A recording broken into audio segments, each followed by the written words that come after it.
మన ప్రభువును రక్షకుడైన యేసుక్రీస్తు నామంలో మీ అందరికీ శుభాభివందనాలు. వాక్య భాగాన్ని చదువుకుందాం. 73వ కీర్తన 28వ వచనాన్ని చదువుకుందాం. నాకైతే దేవుని పొందు ధన్యకరము, నీ సర్వ కార్యములను నేను తెలియచేయునట్లు నేను ప్రభువైన యెహోవా శరణు జొచ్చి ఉన్నాను. దేవునికి మహిమ కలుగును గాక. హల్లెలూయా. ఈ వాక్య భాగాన్ని, ఈ కీర్తనను రాసింది ఆసాపు. ఈ ఆసాపు రాసిన ఈ కీర్తన చాలా ప్రత్యేకమైనది. ఎవరు ఈ ఆసాపు అని మనము ఆలోచన చేసినట్లయితే, ఈ ఆసాపు ఎవరు అనంటే, దావీదు మహారాజుగా ఉన్న దినాలలో మరి ప్రత్యక్ష గుడారాలలో మందసం ఎదుట పరిచర్య చేసే ఆ ప్రధానమైన నాయకుల్లో ఒకడు ఈ ఆసాపు. ఈ వాక్య భాగాన్ని మనము మొదటి దినవృత్తాంతాల గ్రంథము 16వ అధ్యాయము 4వ వచనంలో మనం చూస్తాం. అతడు యెహోవా మందసం ఎదుట సేవ చేయుచు ఇశ్రాయేలుల దేవుడైన యెహోవాను ప్రసిద్ధి చేయుటకును వధించుటకును ఆయనకు స్తోత్రములు చెల్లించుటకును లేవీయులలో కొందరిని నియమించును. వారిలో ఆసాపు అధిపతి. దేవునికి మహిమ కలుగును గాక. హల్లెలూయా. ఈ కీర్తన రాసిన ఆసాపు ఎవరు అనంటే, దావీదు రాజుగా ఉన్న దినాల్లో మందసం ఎదుట దేవుని పని చేయుటకు నియమించబడిన ఒక అధిపతి. కనుక ఈ ఆసాపు సామాన్యమైన వ్యక్తి కాదు. దేవుని పరిచర్యలో ఎల్లవేళలా ప్రతి దినము కూడా తన జీవిత కాలం అంతా కూడా దేవుని పనిలో ఉన్న ఒక అధిపతి. దేవుని స్తుతించుట్లో, లేకపోతే అక్కడ ఉన్న బలి పశువులను వధించుట్లో, సకల కార్యక్రమాలలో, దేవుని మందిరాలలో అతడు అనేకమైన కార్యాలు చేస్తే ఒక అధిపతి. కనుక ఈ ఆసాపు ఈ కీర్తనలో ఏమని మాట్లాడుతున్నాడు, ఏమని రాస్తున్నాడు అనంటే, నాకైతే దేవుని పొందు ధన్యకరము. దేవునికి మహిమ కలుగును గాక. హల్లెలూయా. సాధారణంగా వేటిని మనము ధన్యతగా భావిస్తాం? వెండి బంగారాలను, ఆస్తులను, అంతస్తులను, పేరు ప్రఖ్యాతులను, ఇవి మనం ధన్యతగా భావిస్తాం. కానీ ఆసాపు అంటున్నాడు, దేవుని పొందు నాకు ధన్యకరము అంటున్నాడు. దేవుని పొందు అని అనగా దేవునికి సమీపంగా జీవించుదాం. దేవునికి సమీపంగా జీవించడమే నాకు ధన్యత, నాకు భాగ్యము అంటున్నాడు ఆసాపు. అయితే ఎందుకని ధన్యత, ఎందుకని భాగ్యంగా ఎంచుకున్నాడు అని మనం ఆలోచన చేసినట్లయితే, ఈ ఆసాపు దేవుని మందసం ఎదుట పరిచర్య చేసే ఒక అధిపతి. అయితే ఇతడు పేరు కలిగిన వాడా, ఆస్తి కలిగిన వాడా, మరి దేవుని పని చేస్తూ చాలా ఉన్నతమైన వ్యక్తిగా ఎదిగినవాడా అని మనం ఆలోచన చేసినట్లయితే ఇవేమీ కాదు. ఆసాపు ఎటువంటి స్థితిలో ఉన్నాడు అని అంటే, ఇదే కీర్తనలో మనం చూస్తాం. 73వ కీర్తన 13వ వచనాన్ని మనము చూచుకున్నట్లయితే, నా హృదయం నేను శుద్ధి చేసుకుని ఉండుట వ్యర్థమే, నా చేతులు కడుక్కొని నిర్మలుడై ఉండుట వ్యర్థమే, దినమంతయు నాకు బాధ కలుగుచున్నది, ప్రతి ఉదయము నాకు శిక్ష వచ్చుచున్నది. కనుక దేవుని పొందు ధన్యతగా భావిస్తున్న ఈ ఆసాపు ఏ స్థితిలో ఉన్నాడు అని అంటే, నా చేతులు కడుక్కొని నిర్మలుడై ఉండితే వ్యర్థమే, ఎందుకని దినమంతయు నాకు బాధ కలుగుచున్నది. ప్రతి దినము బాధను అనుభవిస్తున్నాడు. ప్రతి ఉదయము నాకు శిక్ష వచ్చుచున్నది. ప్రతి ఉదయము అతడు శిక్షను పొందుతున్నాడు, శ్రమను అనుభవిస్తున్నాడు. ప్రతి దినము కూడా అతడు శ్రమలలో, ఇరుకుల్లో, శోధనలో నడుస్తున్నాడు. మరి దేవుని పనిలో సాగుతున్న ఈ ఆసాపు, లేదా దేవుని పొందు నాకు ధన్యతగా భావిస్తున్న ఈ ఆసాపు ఏ స్థితిలో ఉన్నాడు అనంటే, దినమంతా శ్రమ అనుభవిస్తున్నాడు, దినమంతా శిక్ష పొందుతున్నాడు. ప్రతి దినము మానక అతడు శ్రమలలో నడుస్తున్నాడు. అయినా ఏమంటున్నాడంటే, దేవుని పొందు నాకు ధన్యకరము. కనుక దేవుని పొందు ధన్యత, భాగ్యము అని భావిస్తున్న ఆసాపేమో ప్రతి దినము శ్రమ అనుభవిస్తున్నాడు, ప్రతి దినము శిక్ష పొందుతున్నాడు, ప్రతి దినము శ్రమలో నడుస్తున్నాడు.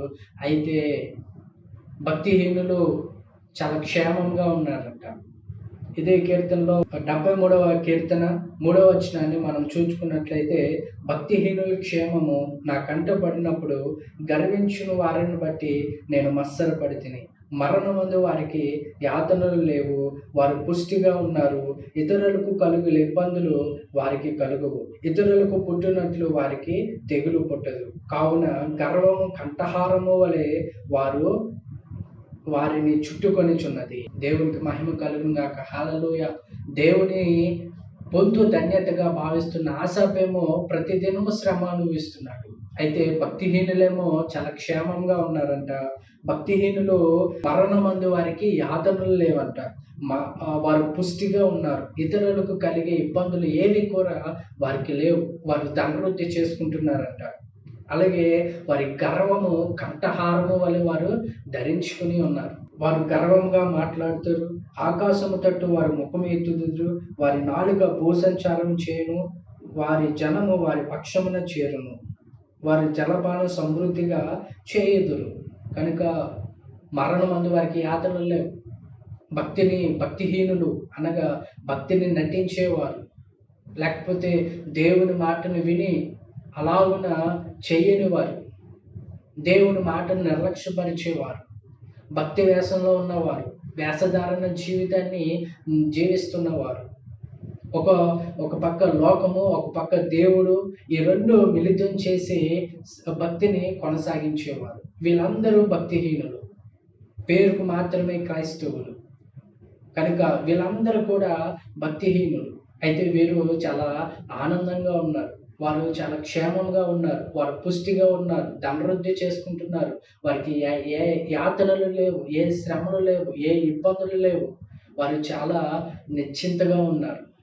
కానీ దేవుని పొందు ధన్యతగా భావిస్తున్న ఈ ఆసాపు, లేదా దేవుని పనిలో ఖచ్చితంగా మరి దేవుని యొక్క క్రమాలలో ఉన్న ఈ ఆసాపు ప్రతి దినము శ్రమ అనిపిస్తున్నాడు. ఇదేంటి, ఇది ఎక్కడ న్యాయము అని ఈ ఆసాపు ప్రార్థన చేస్తున్నాడు. దేవుని మందిరానికి పోయి ప్రార్థన చేస్తున్నాడు. అయ్యా ప్రభువా, ఏంటి ఇది, ఎంత అన్యాయం ఏంటి?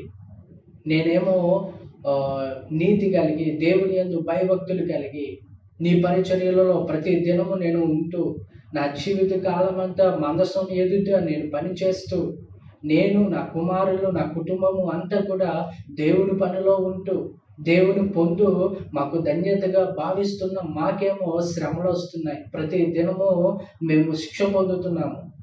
కానీ భక్తిహీనులు, పైన భక్తి చేసేవారు, భక్తిహీనులు వారు క్షేమంగా ఉన్నారు. వారు హాయిగా ఉన్నారు, నిశ్చింతగా ఉన్నారు, ధనవృద్ధి చేసుకుంటున్నారు. ఇది ఎక్కడ న్యాయము అని ఈ ఆసాపు పరిశుద్ధ స్థలంలోనికి పోయి ప్రార్థన చేస్తున్నాడంట. ప్రార్థన చేస్తుంటే దేవుడు అతని ప్రార్థనకు సమాధానం ఇచ్చాడు. ఇచ్చినప్పుడు ఆ సమాధానాన్ని తెలుసుకున్న ఈ ఆసాపు ఇప్పుడు పశ్చాత్తాపపడు. ఏమని సమాధానం ఇచ్చాడు దేవుడు అనంటే, 16వ వచనాన్ని మనము చదవచ్చు. అయినను దీనిని తెలుసుకొనవలెనని ఆలోచించినప్పుడు నేను పరిశుద్ధ స్థలంలోనికి పోయి వారి అంతమునకు వచ్చి ధ్యానించే వరకు ఆ సంగతి నాకు ఆయాసకరముగా ఉండెను. నిశ్చింతగా నీవు వారిని కాలుజారు చోటునే ఉంచి ఉన్నావు. వారు నశించున్నట్లు వారిని పడవేయుచున్నావు. క్షణమాత్రంలోనే వారు పాడైపోదురు. మహాభయము చేత వారు కడముట్ట నశించుదురు. దేవుడికి మహిమ కలుగును గాక. హల్లెలూయా. ఇప్పుడు ఆనందంగా ఉన్న ఈ భక్తిహీనులు, ధనవృద్ధి చేసుకుంటున్న ఈ భక్తిహీనులు, నిశ్చింతగా ఉన్న ఈ భక్తిహీనులు వారు ఏ స్థితిలో ఉన్నారంటే, నిశ్చయముగా నీవు వారిని కాలు జారు చోటనే ఉంచి ఉన్నావు.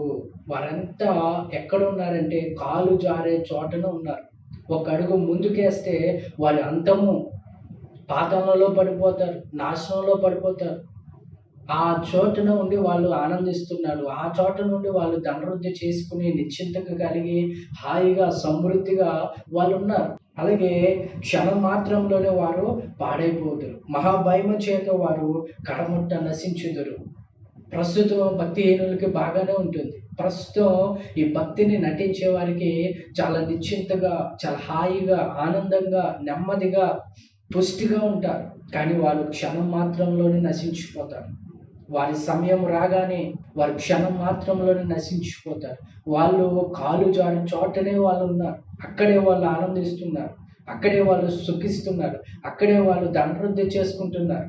కానీ ఆ విషయాన్ని వాళ్ళు గ్రహించలేరు. అయితే దేవుని యందు భయభక్తులు కలిగి, దేవుని పనిలో ఉంటూ, దేవుని కొరకు జీవిస్తున్న ఆసాపు ఏ స్థితిలో ఉన్నాడు అనంటే 23వ వచనాన్ని మనం చదువుకుందాం.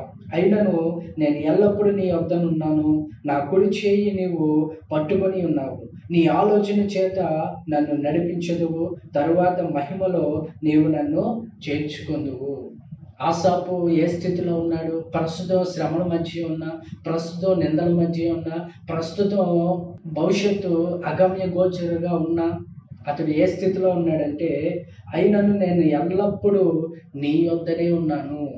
ఆసాపు దేవుని యొద్దనున్నాడు. నా కుడి చేయి నీవు పట్టుకొని ఉన్నావు. ఆసాపు యొక్క కుడి చేయి దేవుడు పట్టుకొని ఉన్నాడు. అలాగే నీ ఆలోచన చేత నన్ను నడిపించదవు, తరువాత నీ మహిమలో నన్ను చేర్చుకుంది. కనుక ప్రస్తుతం శ్రమల మధ్య నలిగిపోతూ, ప్రతి దినము శ్రమ అనుభవిస్తూ, ప్రతి దినము కూడా నిందలు మోస్తున్న ఈ ఆసాపు దేవుని వద్దనే ఉన్నాడు. అతని కుడి చేయి దేవుడు పట్టుకొని, దేవుని ఆలోచన చేత అతను నడిపింపబడుతున్నాడు. అంతేకాదు తరువాత ఆసాపు దేవుని మహిమలో చేర్చబడు. కనుక ప్రస్తుతం మనం చూడకూడదు. ప్రస్తుతం మన స్థితిని బట్టి మనం అంచనావే దేవుని పొందు మనం ధన్యతగా భావించి, దేవుని పనిలో మనం ఉంటూ, దేవునికి నమ్మకంగా మనము పని చేస్తూ, దేవుని యందు భయభక్తులు కలిగి మనం జీవిస్తూ, ప్రస్తుతం శ్రమలు అనుభవిస్తున్న, ప్రస్తుతం నిందలో ఉన్న, ప్రస్తుతం ఇరుకుల మధ్య ఉన్న దేవుడు మనల్ని చూస్తూనే ఉన్నాడు. దేవుడు మనల్ని గమనిస్తూనే ఉన్నాడు. కనుక భక్తిహీనులను చూసి మనం అస్సలు పడకూడదు. భక్తిహీనులను చూసి మనము అసూయ పడకూడదు. కనుక మన భక్తి మనము చూసుకోవాలి. మన భక్తిని బట్టి మనం జాగ్రత్త వహించాలి. కనుక ఈ ఆసాపు దేవుని పొందు ధన్యతగా భావించి, దేవుని యందు నమ్మకంగా జీవించి, దేవుని పట్ల భయభక్తులు కలిగిన ఈ ఆసాపు శ్రమల మధ్య ఉన్న, నిందల మధ్య ఉన్న, ప్రతి దినం శిక్షింపబడుతున్న అతడు దేవుని వద్ద ఉన్నాడు. అతని కుడి చేయి దేవుడు పట్టుకుని ఉన్నాడు. దేవుని ఆలోచన చేత నడిపింపబడుతున్నాడు. తరువాత దేవుని మహిమలో అతడు చేర్చు. అయితే భక్తిహీనులు, భక్తిని నటించేవారు, వేషధారణ జీవితాన్ని జీవించేవారు, వీళ్ళందరూ నాశనమయ్యే చోటనే ఉన్నారు. కాలు జారి చోటనే వాళ్ళు ఉన్నారు. కనుక మనలో భక్తిహీనత ఉందేమో, మనలో వేషధారణ ఉందేమో, మనలో ఈ భక్తిహీనత సంబంధించిన ఈ విషయాలన్నీ కూడా మనలో ఉంటే ప్రస్తుతం ఆనందంగానే ఉండొచ్చు, ప్రస్తుతం నిశ్చింత కలిగి ఉండొచ్చు. కానీ ప్రమాదం అంచున మనం ఉన్నామన్న ఈ విషయాన్ని జ్ఞాపకం చేసుకోవాలి. అలాగే దేవుని యందు భయభక్తులు కలిగినప్పుడు, దేవుని పట్ల నమ్మకం కలిగినప్పుడు, అలాగే దేవునిపై ఆధారపడి నడుస్తున్నప్పుడు, శ్రమలు వచ్చినా, నిందలు వచ్చినా, అవమానం ఎదురైన, పరిస్థితులు వేరుగా కనబడుతున్నా మనం భయపడకుండా దేవుని వైపు చూస్తూనే మనం సాగినట్లయితే దేవుని ఆలోచన చేత మనం నడిపింపబడతాం. మన కుడి చేయి దేవుడు పట్టుకుని నడిపిస్తాడు. తర్వాత ఆయన మహిమలో మనల్ని చేరుస్తాడు. కనుక ప్రస్తుతం పరిస్థితులు శాశ్వతమైనవి కావు. ప్రస్తుత స్థితిని బట్టి మనము ఏది కూడా అంచనా వేయకూడదు. కనుక ఈ ఆసాపు వలె మనం కూడా దేవుని పొందు, దేవునికి సమీపంగా జీవించడమే ధన్యతగా భావించి అలాగున మనము సాగినట్లయితే దేవుని మహిమలో మనము చేర్చబడతాం. దేవునికి మహిమ కలుగును గాక. హల్లెలూయా.